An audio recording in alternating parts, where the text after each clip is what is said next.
Je voudrais parler de ce qu'ils appellent la fragilité blanche. La fragilité blanche, c'est ce concept selon lequel quand tu vas accuser un blanc de racisme, eh ben soit il va accepter l'accusation et dans ce cas-là, ben, il est coupable, soit il va s'en défendre. Mais le fait qu'il s'en défende, eh ben, ils vont appeler ça la fragilité blanche. Ben, en fait, je voulais pousser la réflexion et réfléchir à ce principe, à ce nouveau principe, hein, parce que ça fait pas 10 ans qu'il existe, pour dire qu'en fait, ben, à la réflexion, c'est assez logique. Quand une personne t'accuse de quelque chose, que tu te défendes, ou au contraire que tu ne te défendes pas mais que tu passes un peu à l'offensive, c'est-à-dire que tu dises je l'ai peut-être fait, mais si je l'ai fait, j'ai eu raison. Si jamais, c'est pas le souci de te défendre, le souci c'est de te sentir coupable en fait. Si tu te sens coupable, tu donnes le pouvoir à l'autre de te condamner ou de t'absoudre. Quand tu te sens coupable, tu es dans une position de faiblesse. Et l'autre peut dire que tu es bel et bien coupable, que tu es bel et bien que ta culpabilité est justifiée. Elle peut te condamner et te dire oui, tu es coupable, ou au contraire te pardonner. Tu perds ton pouvoir en fait lorsque tu te sens coupable. Tu laisses aux autres te dire qui tu es, ce que tu as fait, tu laisses aux autres le pouvoir de te juger.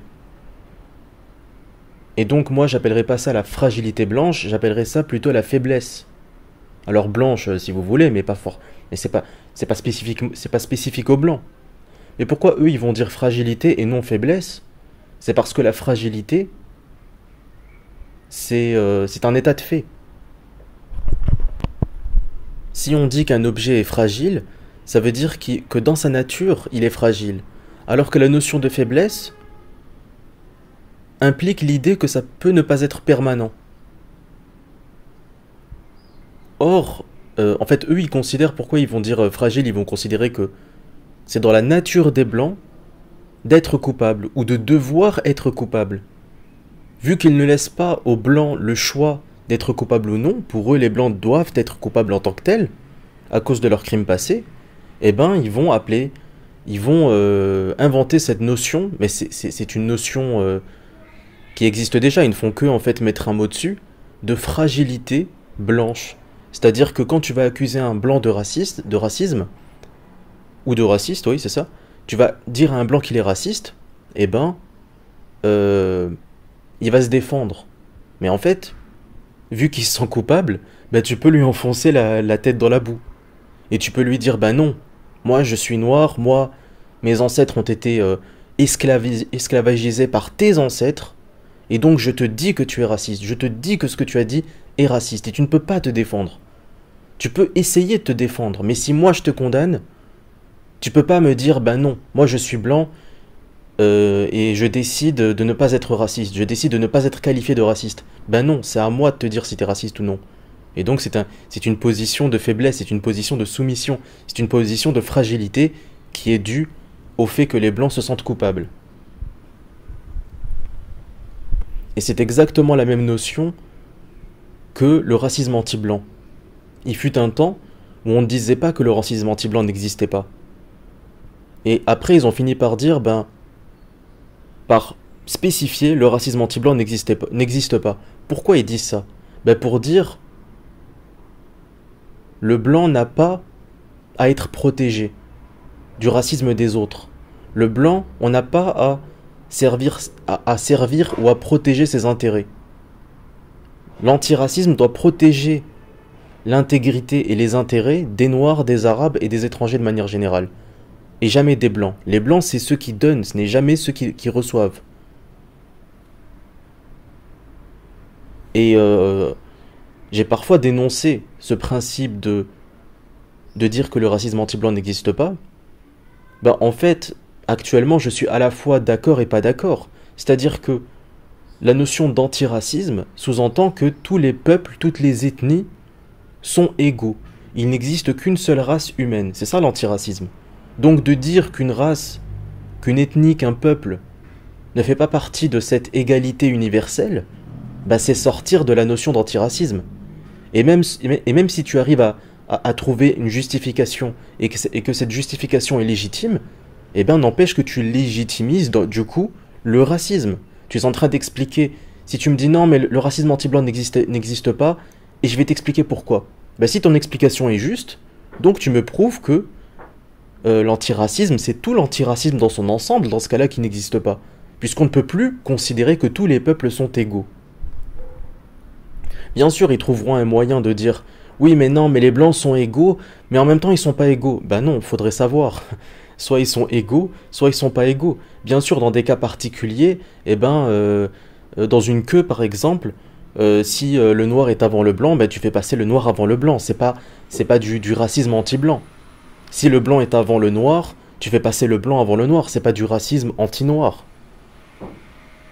Bien sûr, ça dépend des cas. Mais quand tu vas essentialiser, quand tu vas produire des généralités, et que ces généralités vont se baser sur l'ethnie, sur la couleur de peau, ben ça s'appelle du racisme. Et si tu justifies ça correctement, eh ben tu justifies correctement qu'il faut être raciste.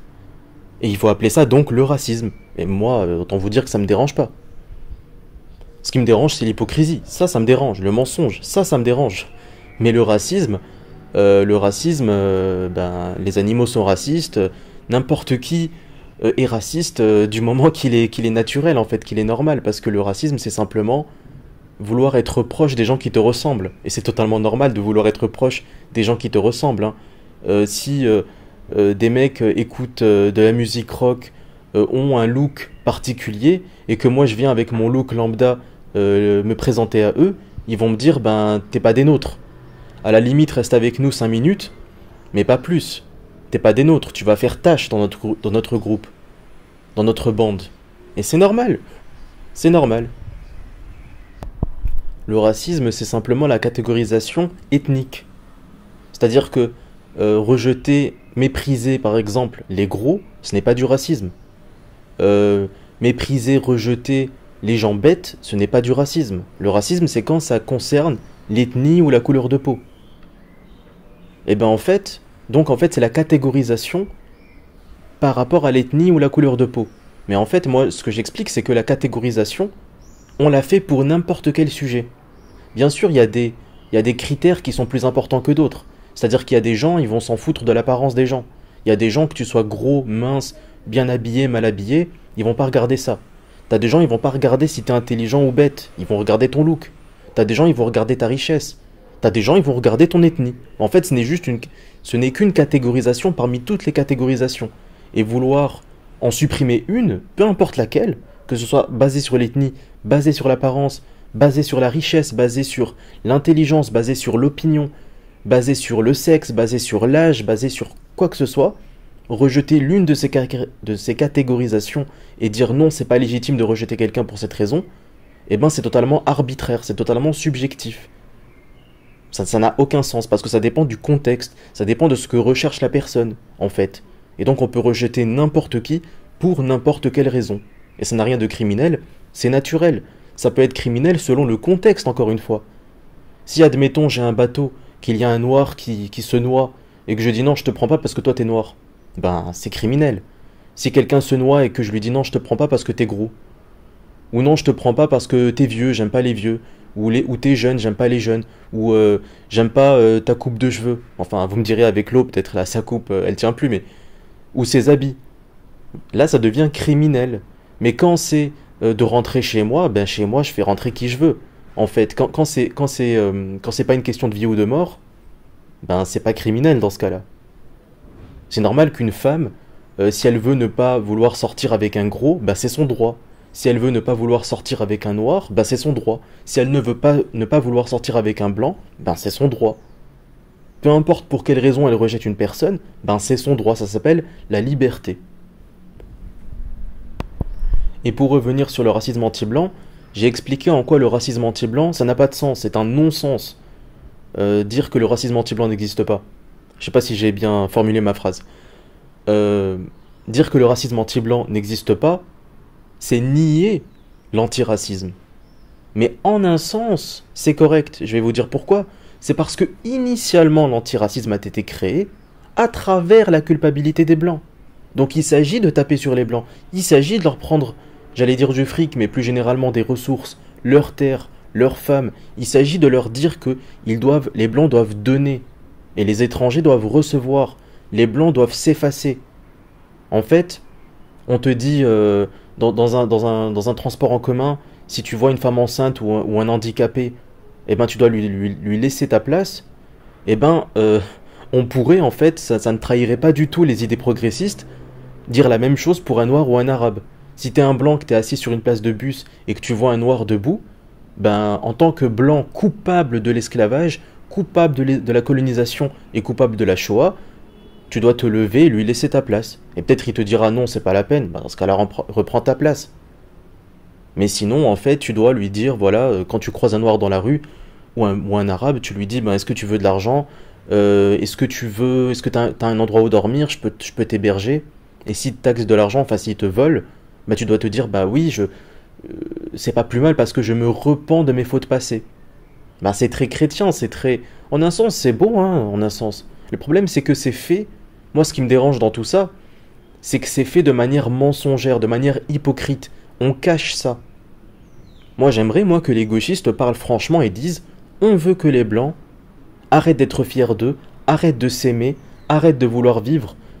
Je caricature un peu, mais c'est un peu ça, c'est un peu dans l'idée. C'est-à-dire en fait que les blancs prennent la place d'esclaves, c'est un peu ça. Voilà, c'est un peu ça.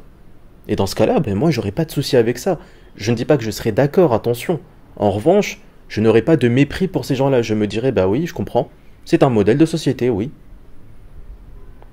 Enfin, le mot modèle de société n'est pas adéquat, mais on se comprend.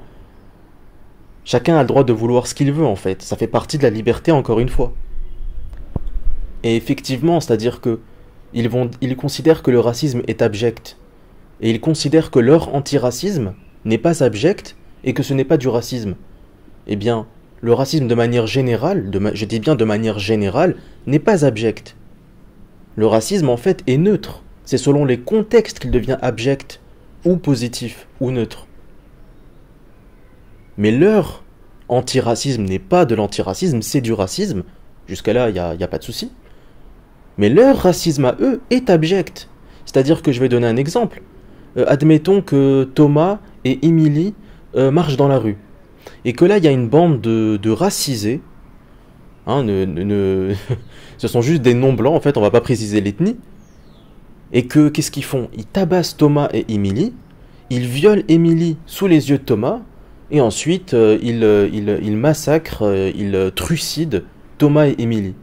Eh ben, ces antiracistes, hein, je mets antiracisme entre guillemets, vont dire cet acte, ce fait divers, cette tragédie est tragique, hein, c'est horrible, oui, c'est regrettable, bien sûr, mais ce n'est pas un acte de racisme, non.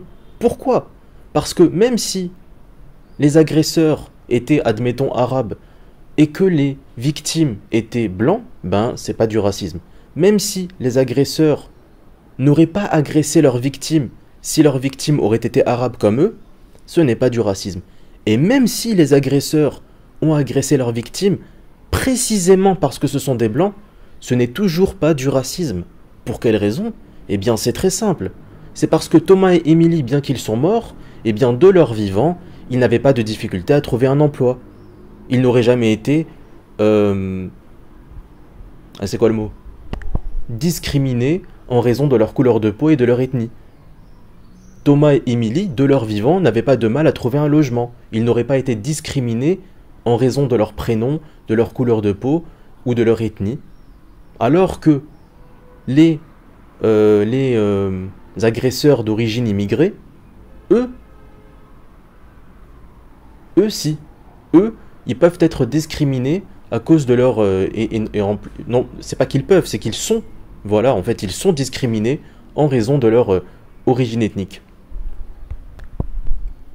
Et ce qui est bizarre, là pour le coup c'est bizarre, c'est que si jamais des blancs, admettons une bande de blancs, agressent, admettons un couple de noirs, et leur font la même chose, on va même imaginer que c'est juste... ouais, j'allais dire des insultes racistes, mais là du coup ça gâche mon exemple. Non, admettons, voilà, c'est une agression. Eh ben, on va automatiquement considérer que c'est un acte raciste, sans prouver que les blancs auraient agressé le couple même si ça avait été d'autres blancs. Sans devoir prouver que les blancs ont agi ou n'ont pas agi parce que c'était des noirs. Dans l'autre sens, en fait, le racisme, il existe. Et même que, en fait, vous comprenez, si un blanc dit à un noir « sale noir », c'est en un sens, je dis bien en un sens, pour les progressistes, c'est en un sens plus grave que la bande d'Arabes qui a massacré le couple de blancs. Pourquoi? Parce que la bande d'Arabes qui a massacré le couple de blancs, ben, cette actualité, ce fait divers, ne rappelle pas les heures les plus sombres de notre histoire. Alors que si tu es un blanc et que tu dis sale noir à un noir, là ça rappelle les heures les plus sombres de notre histoire. Là ça renvoie à la culpabilité blanche et aux kilomètres de crimes dont se sont rendus coupables les blancs. Voilà. Donc voilà, je pense que je vais m'arrêter là. Je réfléchis à une conclusion ou à quelque chose que j'aurais oublié de dire. Bah, j'aurais d'autres choses à dire, mais je pense que je vais laisser ça plutôt pour une éventuelle autre audio. Voilà, donc écoutez, je vous remercie de votre écoute et je vous dis à une prochaine audio. Salut, ciao.